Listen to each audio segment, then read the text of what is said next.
work. As you know, Labor Day is coming up on May the 1st when Barbados stops for just a moment to celebrate not just the contribution of labor to Barbados development, but just to, again, look at what's happening within the workplace and see how we can better adjust to make the workplace one that's far more productive and everyone thrives and survives.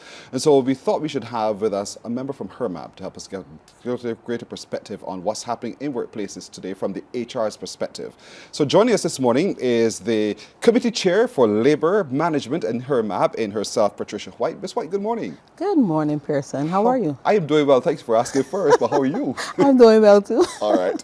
You're tasked as a member of the HR committee to oftentimes look at what's the goings on. And you're often called into action when there's concern, there's a struggle, there's a problem. But there's some things that we have to do to mitigate against those problems occurring in the first place by creating a platform. What challenges HR practitioners today in workplaces in creating that enabling environment? Some of the challenges that we're finding is person's level of openness to actually speak on these issues. So you're talking about mental health and so on. Right. So I find that there's still the stigma occurring where it comes to mental health. And people believe that they'll be ridiculed. Some still are.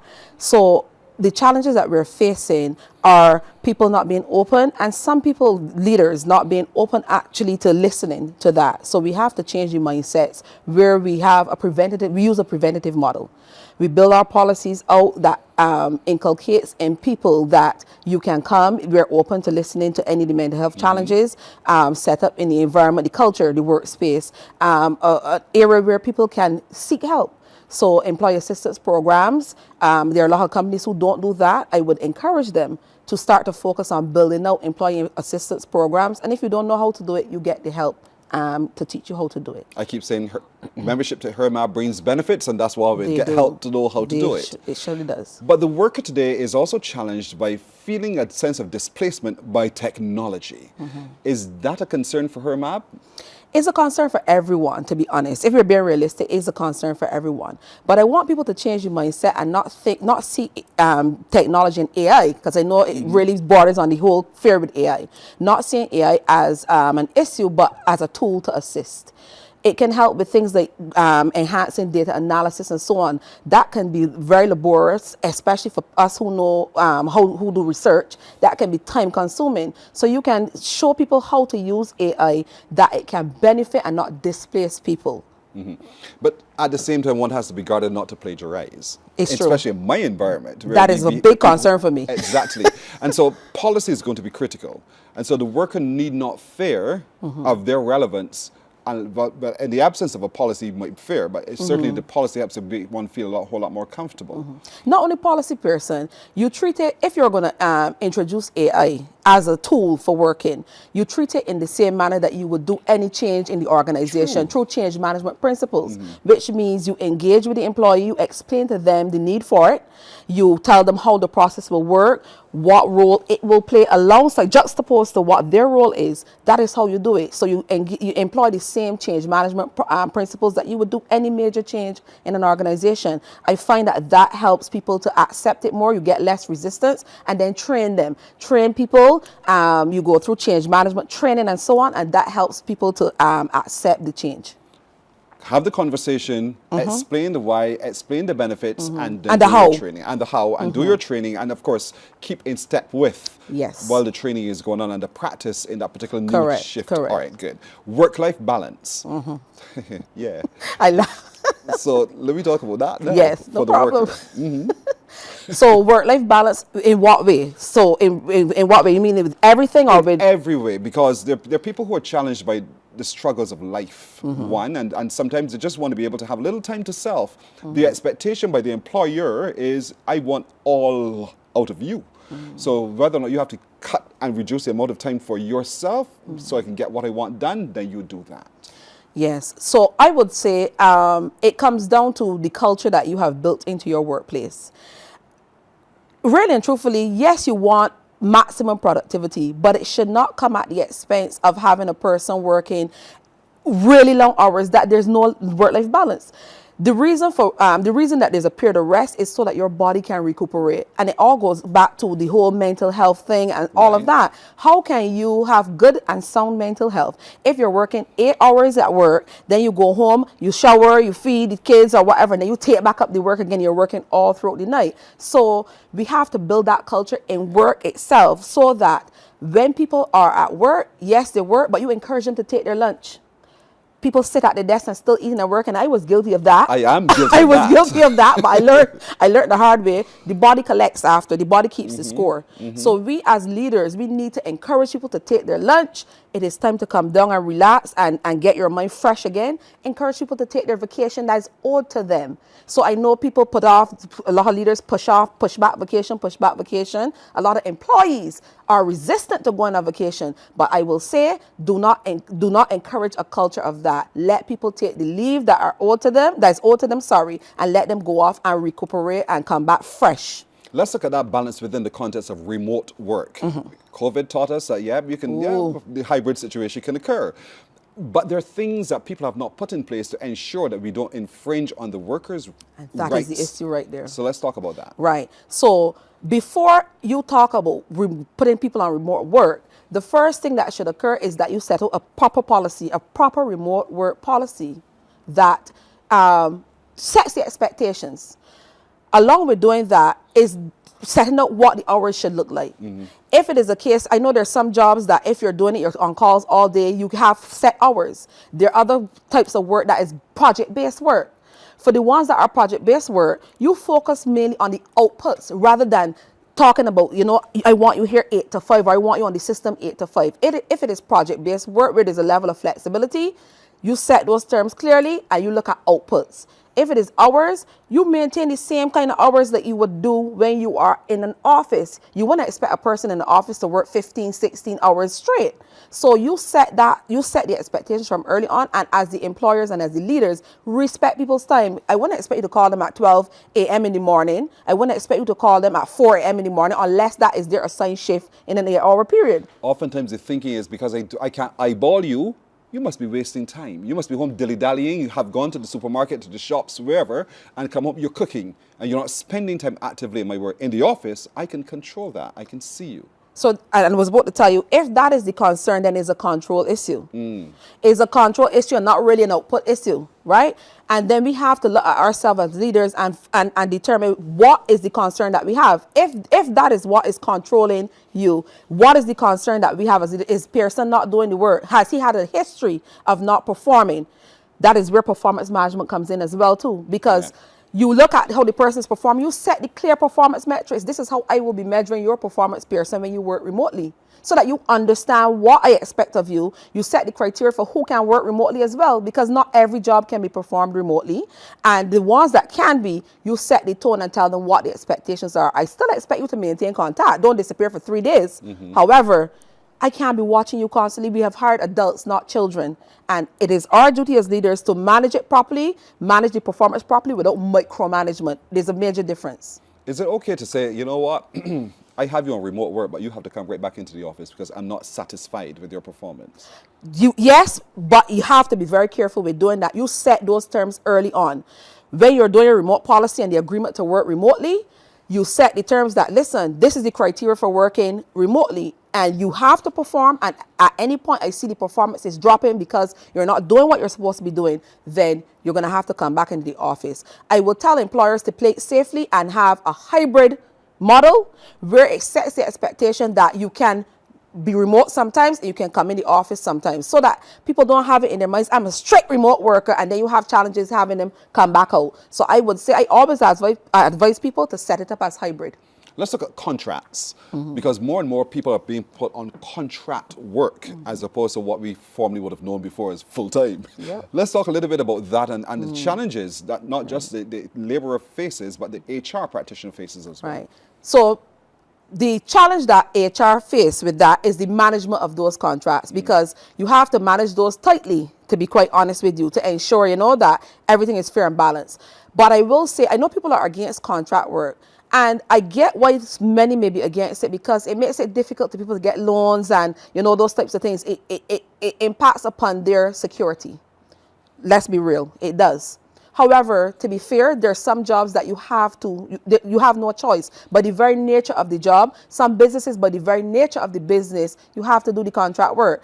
Seasonal companies that have seasonal work.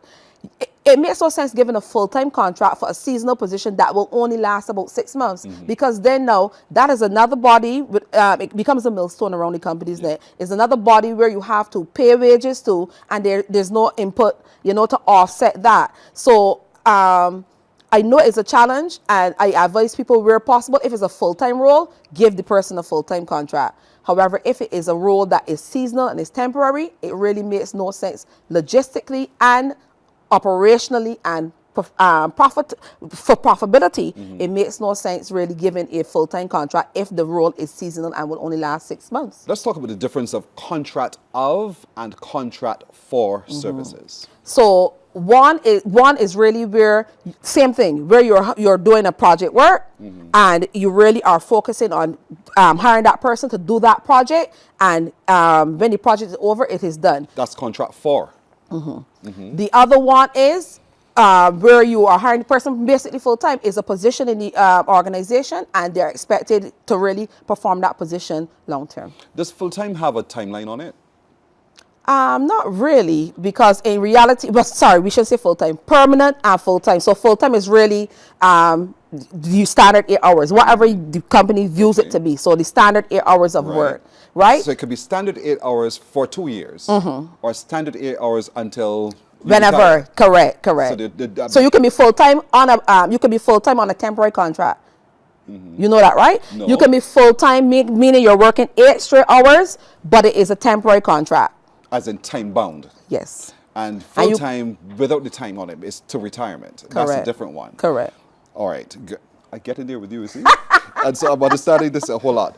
As it relates to, we have so many different little challenges, not just for health and safety, but people just feel upset about what are some of the concerns that come to HRMAB from workers about their status or whatever. I don't know. I don't want to give term to it, but what are some of the concerns? Right. So you mean in terms of the contracts, the type of contract Not just they're on? contracts, but anything. Anything. So some of the concerns, again, the job security. People are concerned about job security. Pay is always a hot topic. The balancing of the rates of pay now with the cost of living, that's a major one. The minimum wage. Yeah. People are very concerned about the minimum wage. It is always a hot topic. People are concerned about, in general, psychological safety at work, feeling safe and feeling comfortable in the workspace. And like you mentioned earlier about workplace bullying, we're finding a lot of discussions centered around workplace bullying, people not treating people in a manner that you would expect as adults. Those are some of the key topics that are coming up, a lot of key concerns that are coming up from workers. And as chair of the committee, what concerns HRMAB as it relates to the practice of HR in companies today? Sometimes HR can get it wrong. So We're human. Then what concerns y'all humans? What concerns us is really we want to operate in a manner that supports both the employees and the employers, right? You can find a balance. I know people think that is one or the other, but you can find a balance. And our concern really is to make sure that we operate ethically and find that balance. But you got to get it right. It still has to be in alignment with the laws of the land. Exactly. Part of that law of the land is how you handle the workers' union, whoever that might be. And sometimes HR is drawn right into that debacle. We are. All the time. And you have to try to find a happy medium for everybody. Right. What do you say to HR practitioners today as it relates to treatment of that relationship with the unions? The message I first want to get out is that the engagement, the relationship is not only, the onus is not only on HR. The onus is on all parties involved in the engagement, including the union. So you have HR and the organization that they're party to that engagement. The union also is. So what I would say is that you approach any engagement. It could be negotiations. It could be grievance handling. It could be disciplinary processes. You approach that in good faith, meaning that you try to operate ethically, you try to operate fairly, and you come with the open mindset that you're going to listen and work through the issues. That to me is how you foster a good relationship, but I don't want the message to be that the onus is only on the organization. Don't come with conflict and be combative at the start. come with an open mind and to operate in good faith at the outset, conflict can occur, but it should not be the first step to engagement. It is everybody has a role to play in that engagement to make sure it runs smoothly. And that's why I suppose it's important that HR is a part of the discussion at the C-suite, in the C-suite, at the table when it comes to those kinds of things. We often wait for the general manager or the head of the organization to make a determination, and then HR carries it out. Yeah. But you want to be a part of the input from the very beginning. Be a strategic partner, and I'm a chief proponent for that.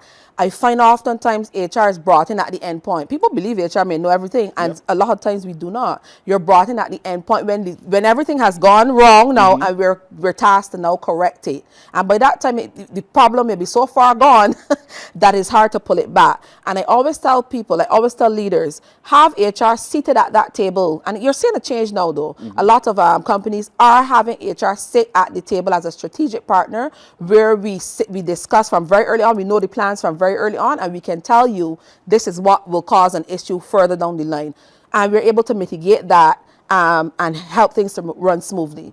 And I think it's important because when you do your strategic plans, you cost it. Yes. And so we tend to cost equipment, we Yes. cost Yep. materials, we cost all of those But we things. don't cost the risk. There you go. Yep. So talk to it from that perspective, so that employers who are watching, who run organizations, who may not understand the relevance of having the HR in that boardroom, why they should pay attention from the perspective of cost. Right. So let me give you an example of that. Let's say the organization wants to come up now with a new process, and that process may cause an issue where, let me say, with discipline. You move forward, you have managers decided, okay, I'm just going to give Pearson a written warning. I believe he's done something wrong. I'm going to give him a written warning. And he goes ahead and he puts that on the person's file. He doesn't follow the correct process, which if HR was in that room, they would tell you there is a process that has to be followed, and it's somewhat linear. If you don't follow that process, what happens? You then end up with an unfair dismissal claim. You then end up before the ERT, and it can cost you thousands of dollars. It could be six figures. So from that base is a very rudimentary example, but it is a good example to help you understand if HR is not seated there with you to understand where you want to go and to guide and direct you on the risk. This is what it can cost you. It requires you to listen, though, to HR.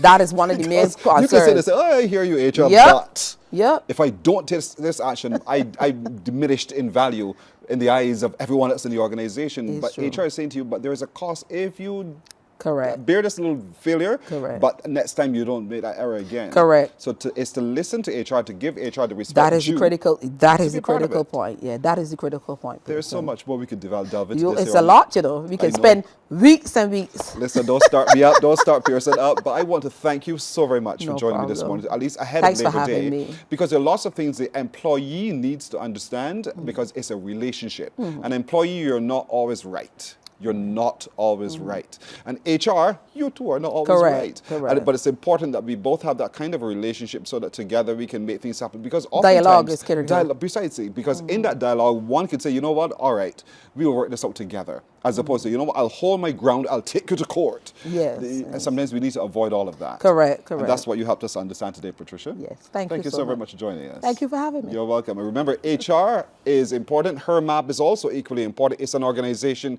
of experienced people with background in all of this. And so membership brings benefits. Be a member today.